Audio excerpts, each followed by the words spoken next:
You feel that terror because you see what they actually look like. So the shadows is like, oh, what a playful little girl. Oh my God, what the tricky ways video game music helps you understand the personality of a character. Hi, my name is Marco. I'm a pro opera singer turned voice actor. And today we're going to be talking about and guessing and exploring the new League of Legends character, Briar. Listening to the champion theme, uncovering some lore, and exploring who Briar really is based on the music.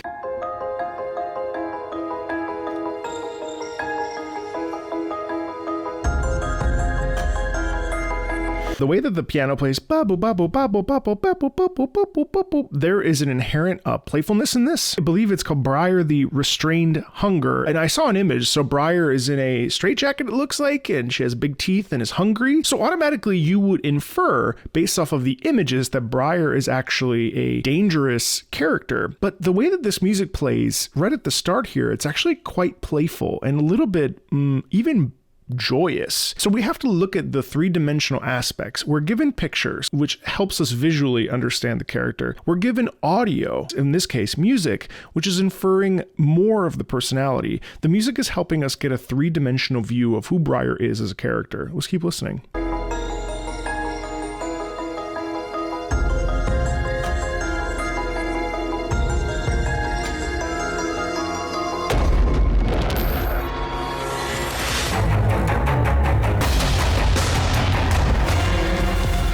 Yeah, okay, so cute on the outside, devious, malicious, violent, terrible on the inside. You hear how we get the juxtaposition? First we have the, oh, how cute, and then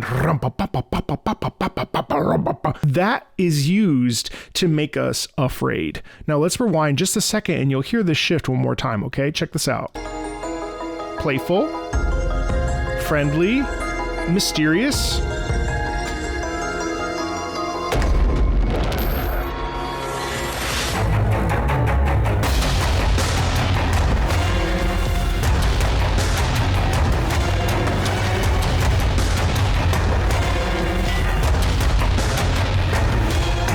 from listening to this via the drums and via the violins and via the strong orchestration here, ring, ring, shing, those are little musical cues that you can pick up on that are usually used in horror music that are eliciting an uncomfortable emotion and an uncomfortable feeling. It makes us feel on edge, but also take a look. This is such a nice, it's such a sharp transition. You see the face and then you think that they're going to be really friendly based on how they look, and then you get close to them, and then you feel that terror because you see what they actually look like. So the shadows is like, oh, what a playful little girl. Oh my God, what the? You know what I mean? So that's something that really points out. But then you hear also as well here, there's a bit of audio static, which is a really smart tactic. Check this out. Right there. That sounds like Jaws. It sounds malicious. It sounds scary.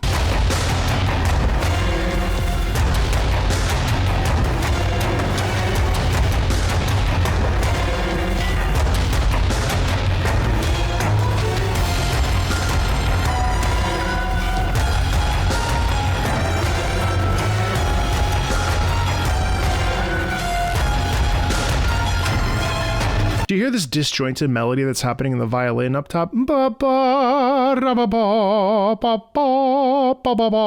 also you have the piano. So I think that the upper melody, we have to look at that as well, because that's building up the character's past. I feel like that is Briar's past. That is Briar's youth, Briar's innocence. It's in direct contrast to that drumming pattern that we feel underneath. So there's almost like there's two personalities in here that are clashing with each other. And you hear how the music elicits that? You hear how the music brings that out? Listen, listen, listen. Check this out.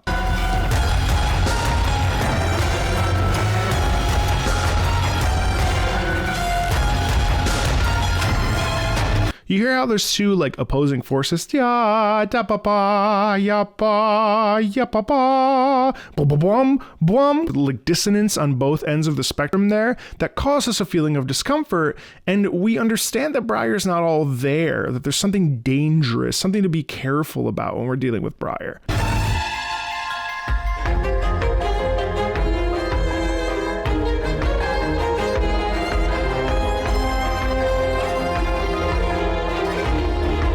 Imagine if Briar was actually like royalty or a regal noble or had like a wealthy family, but Briar was something not quite right in there. And I do keep seeing that face that Briar has and those teeth. And if you think about it, like that is how the personality gets elevated, because here we have aspects of maybe her youth or maybe like her family history. And you hear how all these little details, they kind of come to us via the music.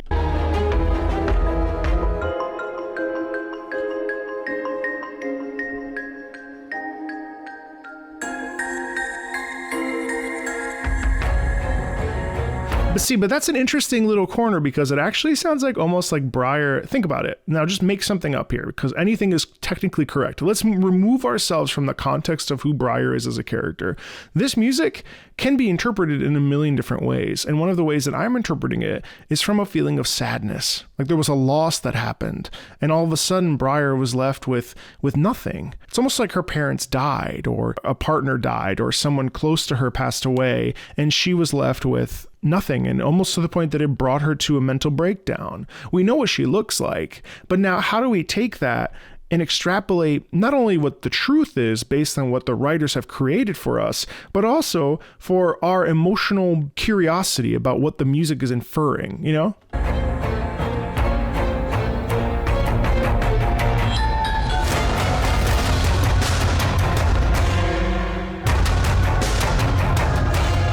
That is so fun. That is so, it almost feels like something crawling up your back, but it's again, there's a viciousness that comes into play here. Listen to the way that these violins are so sharp.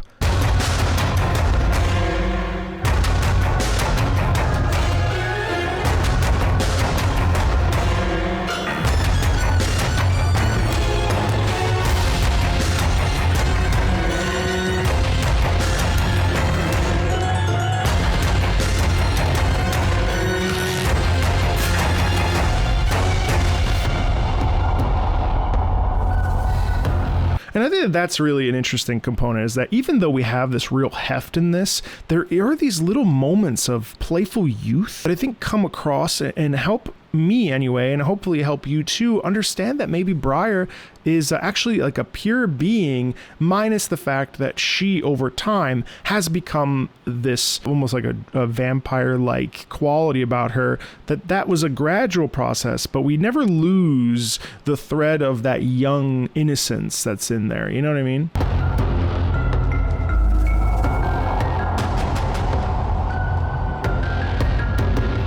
Like that. That sounds like a children's song to me. Does it to you? I'm curious what you're gleaning from this. Remember that just because I say something, or just because you know the lore, doesn't mean that any of this like thought process that we're doing is wrong, because there's actually a lot of interesting little things that we can grab from this that are fun, and it doesn't have to be correct. And that's the beauty of music. Context matters, but only to a point, because what matters is how we feel about it in the moment that we're listening to it. Now, we can connect to it in a deeper way when we understand the context, but it's really fun to explore the inner workings of us as people and what we feel when we hear music, not just because, oh, well, Briar is XYZ, which I don't actually know who Briar is. I'm going to read her lore in a second. So that's something really worth pointing out to you.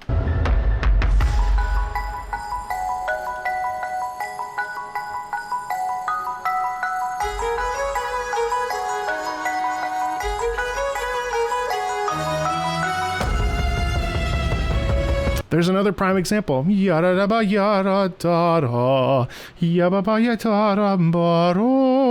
That's playful. That's lovely. And then listen to how quickly it shifts. Oh, we're dipping in dissonance.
It's almost like Briar, the face behind all that. We have that moment here in the halfway point where there's a transformation. We have that beautiful string melody, and then all of a sudden, boom, boom, boom, boom,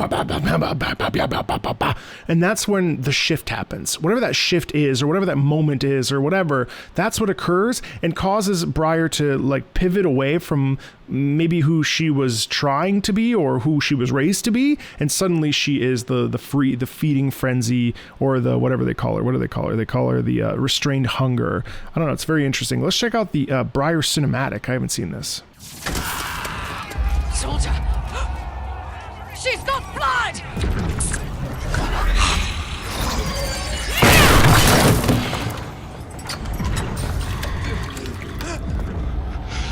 Hi! Ooh, you're escaping too? Phew, I'm glad you know the way out. She's been fed! On your guard! Escape, buddy! That's my friend! And you're food!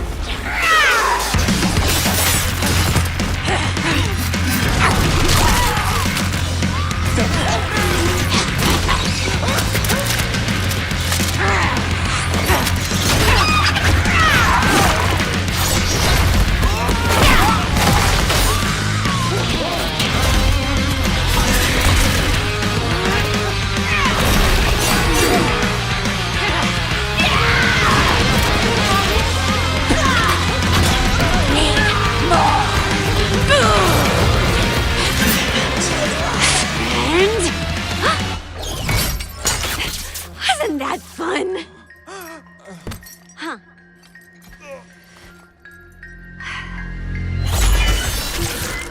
Yeah, split personalities. Split personality all day, every day. That is very interesting. A product of hemomancy experiments in Noxus, Briar was born a being of endless hunger who lived only for her next bloody meal. But after many years under lock and key, she learned to control her hunger and choose when to fully unleash.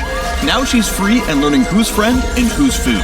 As a jungler, Briar wants to eat camps until she sees a tasty pick or counter gank on the menu. When it's time to feast, she dives teeth first into the fight and loves every second of it. Hope you came hungry, because we're serving up the facts about this insatiable jungler. Welcome to the Briar Champion Spotlight. Sorry, old habit.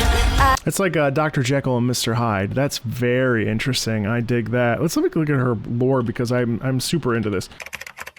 Welcome to Noxus, the home of ruthless warlords, expansionist dreams, and quite possibly your new best friend, at least if she had it her way. Briar isn't your typical Noxian. While she might have an everlasting thirst for blood, she also has an insatiable hunger for something else, life experience. Most of Noxians we know, looking at you, Swain and Scion, want nothing more than to dominate their opponents. But killing things has always come easily to Briar, a little too easily. That's because she was made for it. Briar was created from hemonancy, aka blood magic, by the Black Rose to be a living weapon. She needs to consume blood to fuel herself, and boy oh boy does she like blood. The Black Rose made her sentient so that she could understand and execute orders, but there was one flaw. In order to kill her targets, the Black Rose kept Briar in a frenzied state. She was in a perpetual bloodthirsty rage in this state of mind.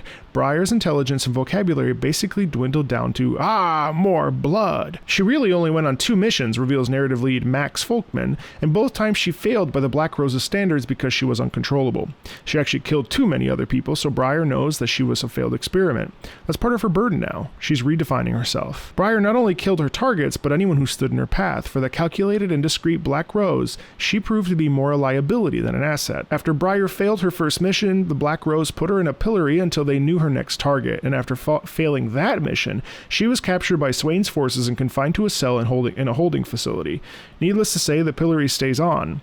The device was locked by a hemolith, a gemstone with magical properties that help restrain Briar and refocus her mind. The pillory was meant to be a permanent fixture after she was confined to her cell, but after some time, Briar figured out how to loosen the hemolith and unlock the restraint. Lucky for those around her, Briar enjoys the presence of mind that the pillory brings. Prior to being in the pillory, she was on autopilot with her sensations, especially with hunger, explains narrative editor Elon Stimmel. Her violence was essentially created to be a part of her existence, and after having that pillory put on her, she realized that this device was sort of a cursing and a blessing. Yes, a cursing. You can quote me on that. She was no longer bound by her frenzy, instead she was bound by the pillory. She quickly learned to enjoy the mental clarity that restraint brought with it. With the combination of prison and pillory, Briar had time to reflect, but also to learn. She internalized her cell guards' conversations, chatted with other captives in holding, and studied the strange insects that crawled into her cell. All of these outside influences revealed to her that there was so much more to be discovered. She was finally able to mellow out and start processing what it means to think and have thoughts, Kulani adds. Her pillory brought to her a period of reflection and learning about identity and wanting an identity of her own. Briar already knew the identity she didn't want to have. She didn't want to be a mindless killing machine any longer, and she definitely didn't want to follow orders. Instead, Briar wanted to choose her own path, and she was eager to make up for lost time. She couldn't stay in the facility any longer. This is when we first encounter Briar. Well, on her way to bigger and better and bloodier things, but more importantly, ready to experience the world. In her champion reveal, we meet an eager, bright-eyed Briar who becomes friends with the first person she sees, at least in her mind. Companionship and the occasional warm pint of blood are the motivations that keep Briar going, and also what bring her back from her frenzy. Nowadays, she'll only break out of the device when she absolutely needs to. A blessing for her, but a cursing for her opponents. Pretty cool how the music basically gives us both sides of that personality.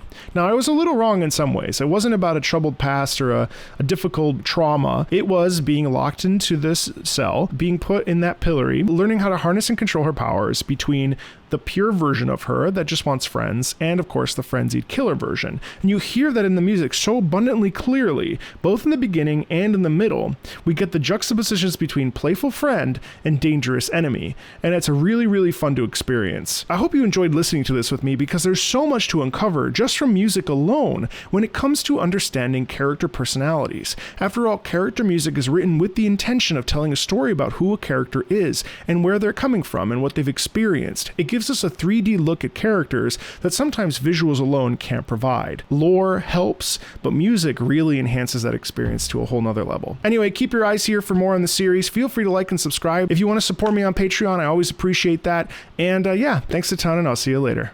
Bye.